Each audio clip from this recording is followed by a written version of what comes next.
So we made it. I don't have the mics because I'm charging my iPhone and I can't charge it and use the mics at the same time because the transmitter goes through the same outlet as well. So instead, I'm just going to go without. But we made it. Thank goodness. So my mom and I pre-planned to get out of the house by 5:30 in the morning, and we were able to do that. So we got out, at 5:30. I'm one of those people that wakes up 30 minutes early and checks everything like socials, all of that, and then I get on my wake up. So I woke up and I did my hair first. Then I packed my toiletries, ate breakfast, and then packed my heat tool that I used. And then we boarded up the car and we left. And we got to the airport, and the parking garage right next to the terminal and the airport entrance and exit, they had open spots, but it was hard to find handicap.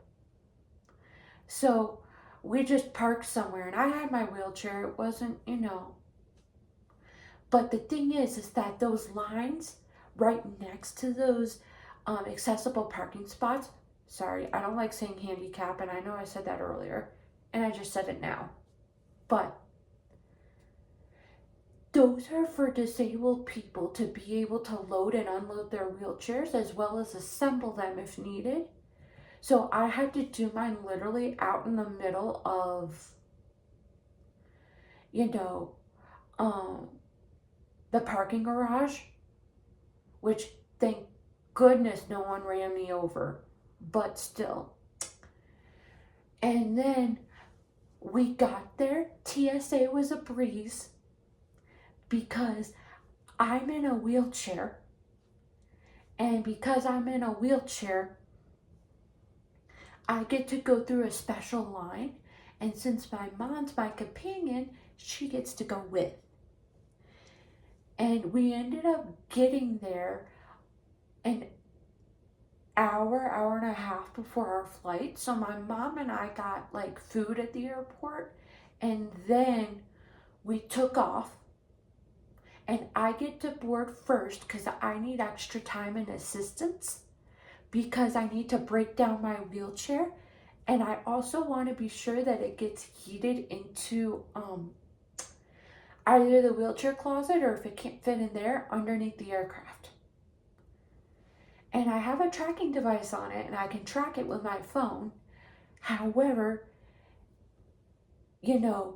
some airlines will say that they heated it on there when they didn't, and those like tracking pieces aren't really the best when you're literally in an airplane. So, and they, take a while to update. So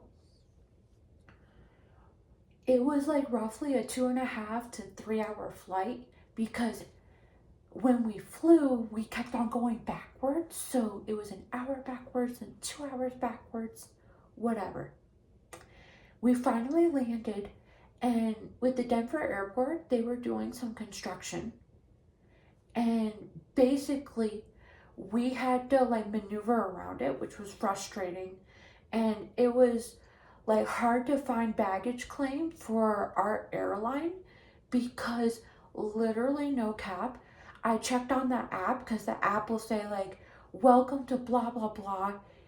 Here's everything you need to, know, as well as where your baggage claim is and what number. And they said TBA. But, we saw one set, but then I went on the app and looked on the map and saw that there was another set behind some construction. So I said, let's go over there. My mom's like, let's just wait here until they call us. And I'm like, I'm going to go over there. My mom's like, okay, I'll follow. And sure enough, it was there. So we found that.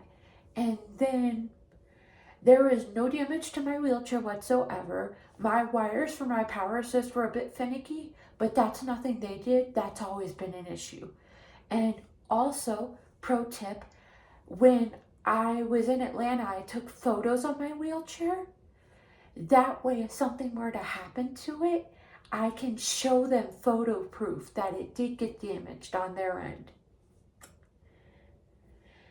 And then we had to like go outside to the rental car, and we had to cross a bunch of different lanes to get to the rental car shuttle to take us to the rental car space.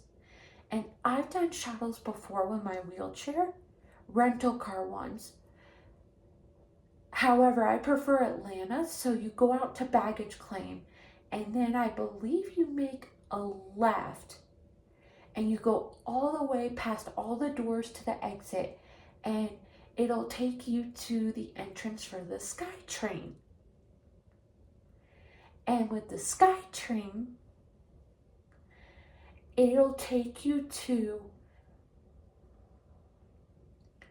the rental car station, and it will also take you to the hotels and the ATL West parking deck.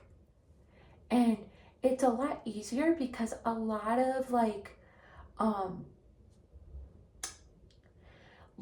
shuttles, they don't know how to operate the straps, or they don't know how to operate the ramp, blah blah blah blah.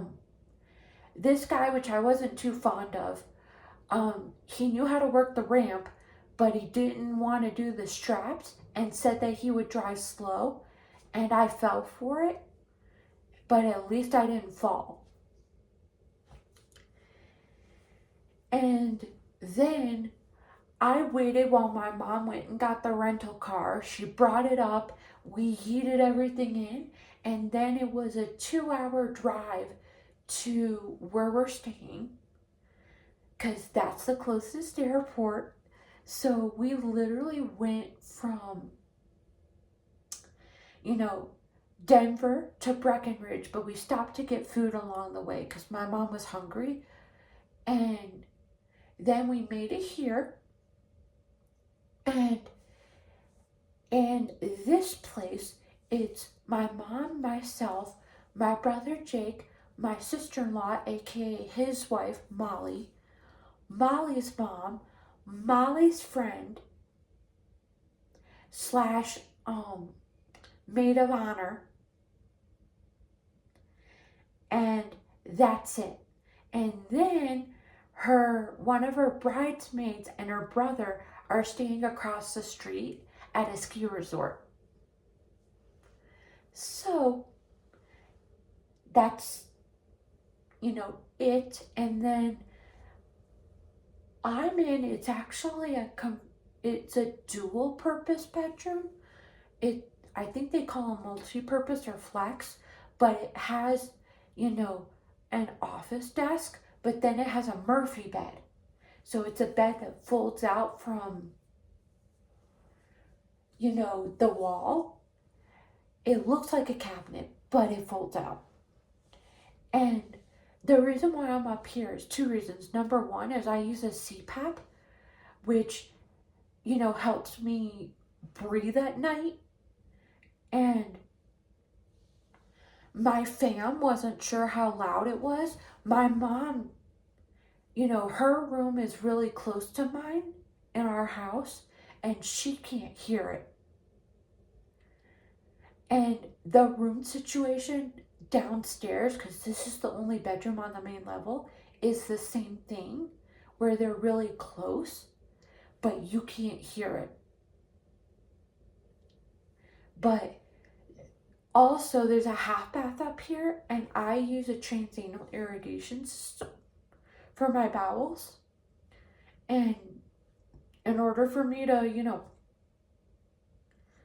push out poop and stuff, I have to use it. But it can get, because of my constipation, my neurogenic bowel and constipation, it sits in there. So when it comes out, it's smelly. So therefore, I do it at night, and then by the morning time, it's not smelly anymore. Um,